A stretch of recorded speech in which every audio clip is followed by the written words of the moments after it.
I'm 30 years old, and my name is Mia Carter.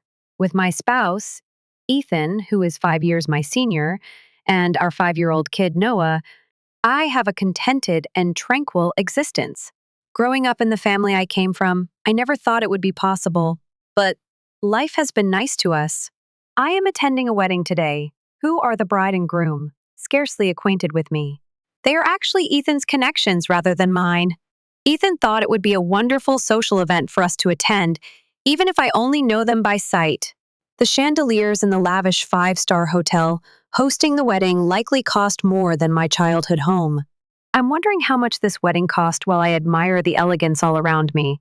Being the gregarious person that he is, Ethan excuses himself to say hello to a few individuals he knows. Appreciating a peaceful time, I decide to freshen up and head to the bathroom. However, my peaceful time is destroyed as soon as I leave. A sneering voice that seems familiar says, "Oh, look who it is. What a flawed waste of room she is. Why is she in this place?" "You're right, Mom," adds another, equally poisonous voice. "She's here, but why?" "She wasn't invited." I stand there frozen for a second. They don't even bother to turn down the volume because they want me to hear them. These are blatant insults rather than merely informal remarks. I tighten my heart because I recognize their words, not because they hurt. I should have realized they would be here. I don't want to give them credit. Those that take pleasure in cruelty are not worth my time. I continue to walk, as I always have. Elevate your head and look forward. Naturally, though, they don't let me leave so easily. "You hideous creature, wait right there. I am aware that you can hear me." I disregard it. I'm not the timid, fearful girl I used to be. However, as I quicken my stride, I hear footsteps behind me.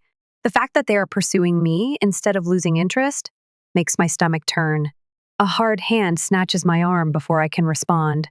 Long, well-groomed nails pierce my flesh, and I stiffen. "I advised you to hold off." The woman holding my arm is panting, as though she really ran to get me. As though cornering me is some sort of perverse success. Her expression is contorted into a mixture of satisfaction and rage. I firmly shake off her hold. She makes a loud, theatrical gasp and stumbles backward theatrically, but I don't push or shove her. A show. Just as expected, a second, similarly familiar voice lets out a phony gasp of shock. "Lena, are you all right?" She is quickly steadied by the second woman. Then she turns to face me, malice in her eyes. "You have no right to behave thus viciously. I guess this is the result of raising someone as worthless as you, without any discipline." I will myself to remain calm as I gently release my breath. I tilt my head and say, "Pardon me." Once more, "Who are you?" Quiet. I see Lena, the woman who grabbed me, narrow her eyes. Her flawless eyebrows furrow with frustration. "You must be joking with me," she growls. "You can't recall? You can't recall your own relatives?" A sarcastic smirk curls my lips. "Relatives?" I say it again. "Well, no, I can't remember ever owning one of those." Anger causes Lena's face to flush red. "You have no right to accompany me with that attitude. Please allow me to remind you if you have forgotten. This is our mother, and I'm your sister." The words are so full of entitlement that I feel compelled to acknowledge them just by saying them. However, I don't. I hum, feigning to think, I suppose it's possible that I once had a relationship with someone bearing those names. However, I don't see how that matters anymore. Lena clenches her jaw.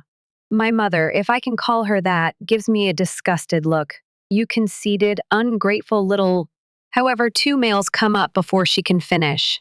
"Hey, why is there so much noise?" One of them frowns and yells. The other man gives Lena a look. "Are you prepared, Lena?" "You're still dressed normally. You must alter it right away." Lena then gestures at me with a trembling finger as though she's just noticed me.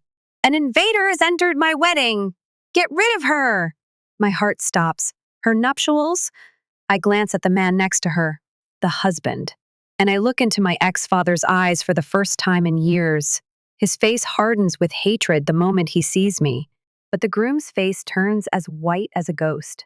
Abruptly, I hear a reassuring voice behind me. "There you are, Mia. I was trying to find you." My whole body becomes relaxed. Ethan, my spouse, I consider my family to be my true family. I can see it as he walks next to me and puts a protecting hand on my back, Lena's admiration as she gazes at him, and at the instant it becomes blazing, unadulterated resentment. I let out a breath while maintaining a composed face. I can already tell that this wedding is going to be far more fun than I had anticipated. Ethan's presence completely changes the mood the instant he walks beside me. His kind hand on my back serves as a silent reminder that I'm not alone in this. I notice it instantly. Lena's eyes enlarge, admiration briefly flaring in them. She notices my husband's confidence and good looks. However, that admiration rapidly turns into something more repulsive: resentment, jealousy. She gives me a scowl as though I've actually stolen something from her. I say it with a slight, courteous grin, but the underlying intention is obvious. Sorry, I meant to come right back, but I got caught up with some strange people. Ethan's keen eyes dart over the surroundings as he blinks. He observes my father's frown, my mother's sneer, and Lena's furious expression. His face suddenly changes from one of bewilderment to comprehension. He puts everything together in a split second. Ethan murmurs, "Ah," almost to himself. My hubby is that. Constantly fast to judge a situation. Lena's admiration completely disappears. She gives me a dagger-like gaze while crossing her arms. Her voice is poisonous as she yells, "Why are you even here? I didn't invite you." In displeasure, my mother snaps her tongue. "You must have snuck in like the shameless parasite you've always been." No surprise there, I don't wince. This is what I anticipated. I tilt my head and grin sweetly. "Snuck in?" I ask that again. "That's strange. The reception desk had my name on the guest list. Are you saying you didn't personally approve every guest?" I watch as Lena's face twitches just that instant. She approved the guest list. However, she didn't anticipate seeing my name on there. She most likely assumed I had permanently vanished from her life and didn't even bother to check. How irresponsible. A trembling voice interrupts her before she can reply. Dr. Carter?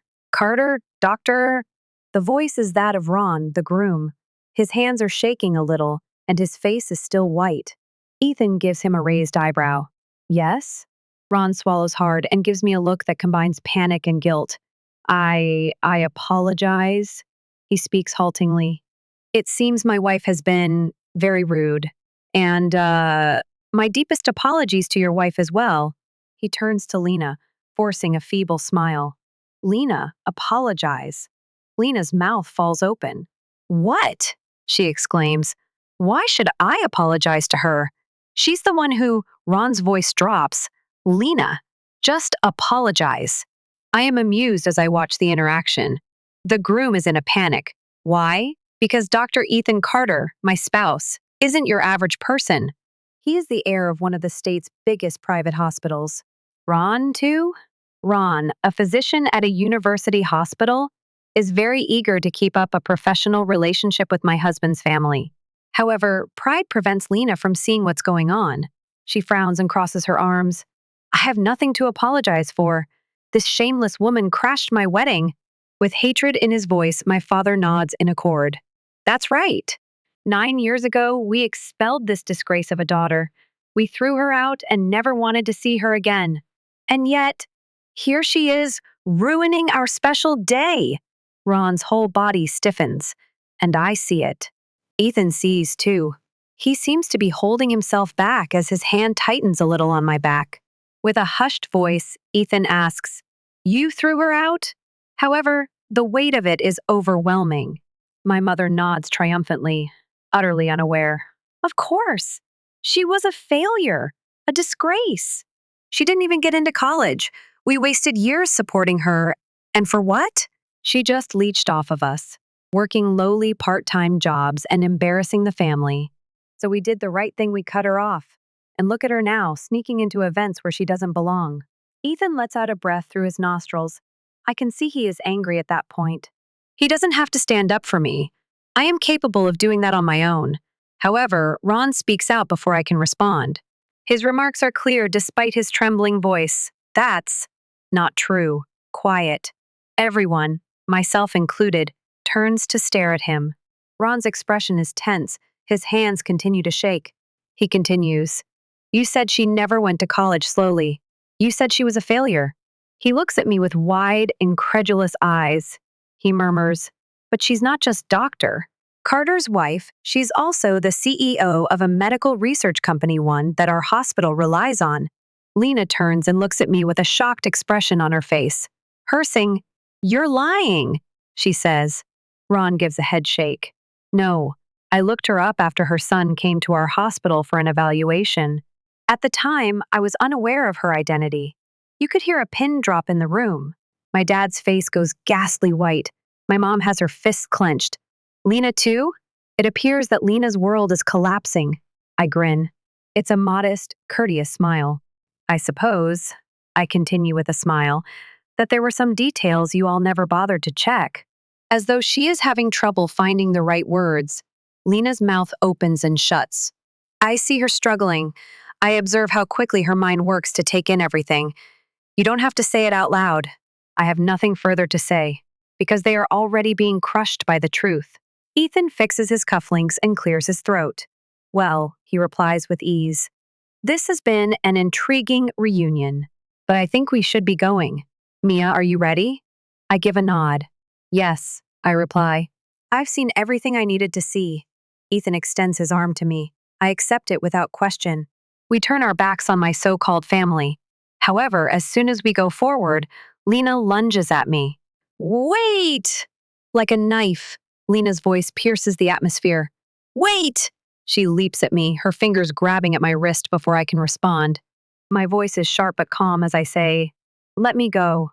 She holds on tight, but Ethan moves forward right away, his presence acting as a barrier of protection between us. I see hesitation flicker over her features for the first time as his icy glare pierces into her. When Ethan says, "Take your hands off my wife," his voice is dangerously quiet. Lena's breath is shaky as her gaze flickers between my husband and me. Just listen to me," she yells, although her confidence has diminished. "You can't just walk away like this." "You think you're so much better than us now, don't you?" I cock my head, observing her intently. "Walk away from what exactly?" I inquire. "From a family that threw me out? From people who never even bothered to check where I ended up? From the same people who are only concerned now because they just realized they lost something valuable?" Lena winces. Bullseye. Behind her, my father's hands clench into fists.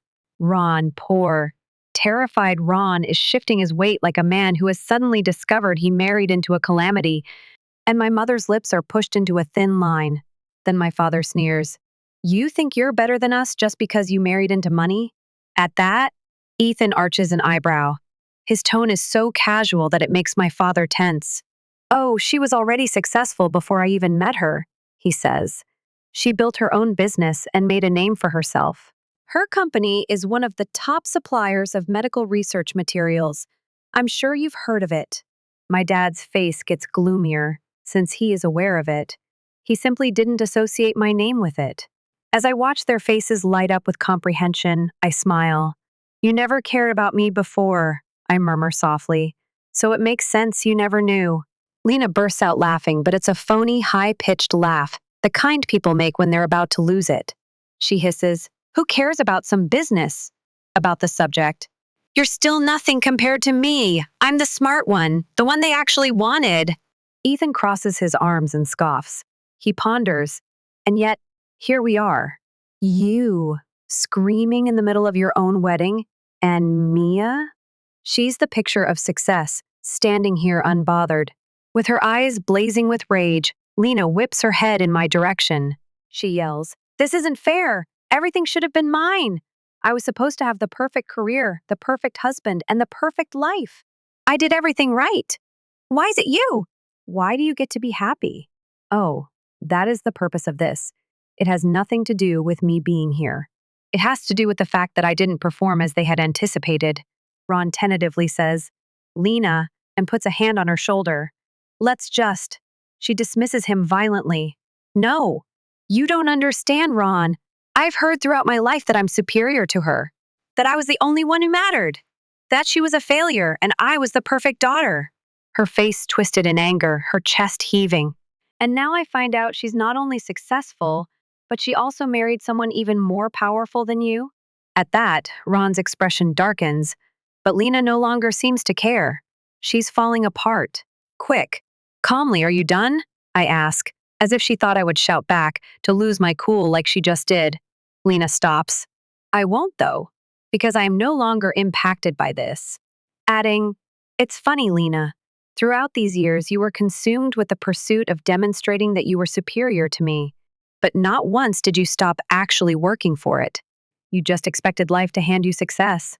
But the world doesn't work like that. Her eyes sparkle as she shakes her head quickly. You don't know anything, I interrupt. No, Lena, in a forceful voice. You don't know anything. Because if you did, you wouldn't be here, at your own wedding, screaming like a child throwing a tantrum. Quiet. Then, you'll regret this. Her voice is shockingly venomous, but I only raise an eyebrow. Oh? I ask myself. And what exactly will I regret?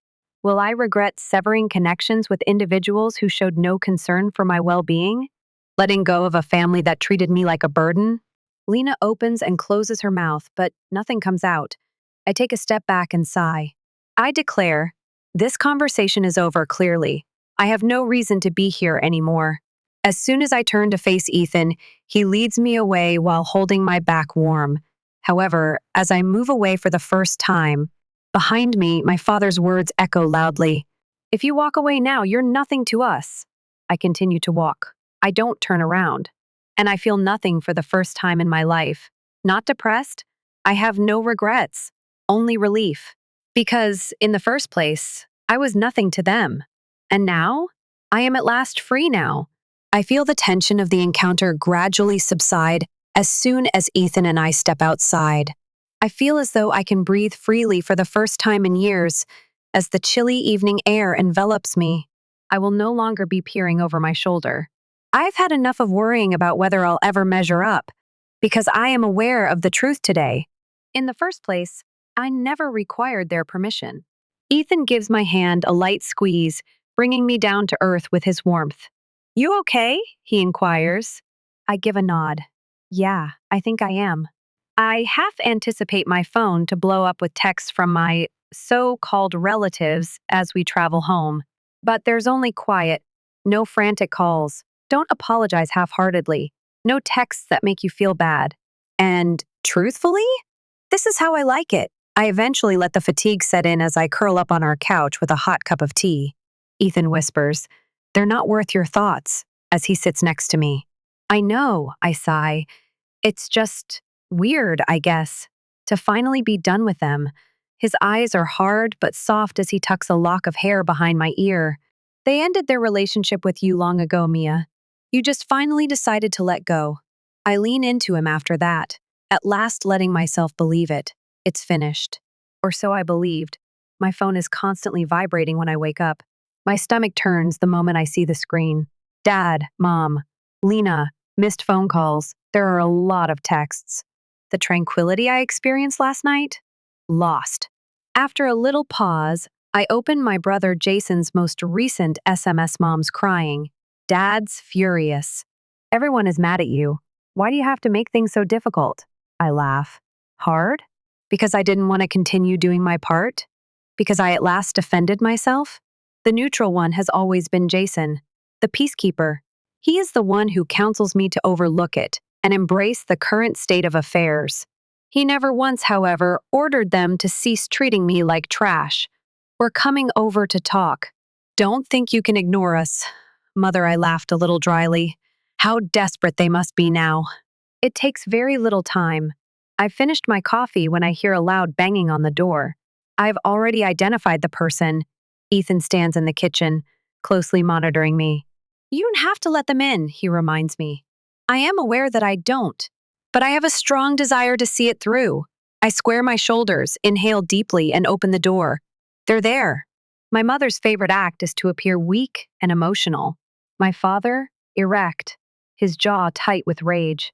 Jason was shifting on his feet and appeared uneasy. My father murmurs, finally, and moves forward as if he owns the place. I stay put. With a firm voice, I ask, why are you here? Mom lets out a loud sniffle. Mia, sweetheart, we just need to talk. As a family. My eyebrows go up. You mean like the family that threw me away? That ignored me for years? That pretended I didn't exist until you needed something? My father frowns as her face hardens. Enough, he yells. We're not here to argue. I respond, then why are you here? A protracted delay occurs. Then, we need your help. I nearly chuckle. I repeat, crossing my arms, help? You mean money, don't you? As if I had just accused her of something unforgivable. Mom gasps. That's not fair, Mia. We've encountered challenging circumstances. The clinic is struggling, and, well, Lena, I gave a hollow laugh. Oh, so this isn't even about you. It's about Lena? Dad's mouth clenches. She's your sister. You should help her. I shake my head, not believing it. You mean the same sister who treated me like trash? Who humiliated me in front of an entire wedding? The sister who told me I was a failure and laughed at me every chance she got? Jason advances, his tone beseeching. Come on, Mia. You can afford it. It's not like it would hurt you to help out a little. Anger sears in my stomach. It's there, the right. They disregard me. All that matters to them is what I can provide. I take a step back after giving Jason a good look. You know what? I ask in a composed yet decisive tone. You're right. It wouldn't hurt me. Hope lights up their faces. But I won't do it. Immediately, the hope is dashed. Mom lets out a gasp. Mia! Anger causes Dad's face to flush. You ungrateful little, I interrupted him. No, I answer in a stern voice. I am not your backup plan. I am not your safety net. I don't owe you anything. I know this is about Lena, but she's not here. She didn't succeed. They now want me to tidy up the mess. Even though Jason appears to be in real pain, I'm no longer moved. I spent my whole life begging for a family that didn't want me. I keep saying, and now that I've finally moved on, you show up because you need money? Quiet. Then, my father spat out. You'll regret this. I cock my head. Why? I inquire. Because I finally put myself first? Jason rubs his forehead and lets out a sigh. This is breaking us apart, Mia. Can't you just think about it? I grin. I have, I respond. And my answer is still no. Mom brushes away her fictitious tears. You're turning your back on your own blood? I turn to face Ethan, who is standing behind me. My son, who is sleeping upstairs, comes to mind. My family is inside this house, I respond. Not on my doorstep, begging for money. I then slam the door in their faces. For the first time in my life, I don't feel bad when the door clicks shut. I don't get the typical doubtful feeling. Their expectations don't feel like they're weighing me down. I feel liberated. Ethan stands beside me, vigilantly monitoring everything. He is aware that this is more than simply closing a door. An era is coming to an end. Gently, are you okay? He asks. I inhale deeply, allowing the residual strain in my chest to subside. I think so. I am whispering. I mean it too. My phone is inundated with notifications less than 10 minutes later. Jason's response, you seriously just shut the door on us? On Mom? On Dad? Mother, I can't believe this is what you've become. After everything we did for you. Father, you'll regret this, Mia. You'll return with regret. Just wait. Unknown telephone number. You think you're better than us? You're nothing without this family. I look at the messages and feel nothing, no rage, not depressed, only relief. I've never realized how conditional their affection has always been until now. I was tolerated as long as I was helpful. I turned and became the adversary the moment I refused. I grabbed my phone and put one last message into the family group chat. I'm done. I'm cutting ties with all of you. I've given enough. Don't reach out again. I sent it. Then, I have blocked all of them. Jason, Mom, Dad. Just in case, even Lena. Just as they removed me from their lives years ago, I removed them one by one from my phone. It seems definitive. It feels natural, too. I release a breath. Ethan drew me into his arms without my awareness. He whispers, You did the right thing, against my hair. I put my head on his chest and nod. I believed for years that family meant duty. I know the truth now, though. Blood is not what defines a family. It's about support, love, and respect. And with Ethan and our son, I already have that. All I need is that. I come to a realization as we sit together, the burden of my past finally lifting. They were never necessary to me, however I was required by them. And now, without me, they will need to find a way to survive. And me? I'll be all right.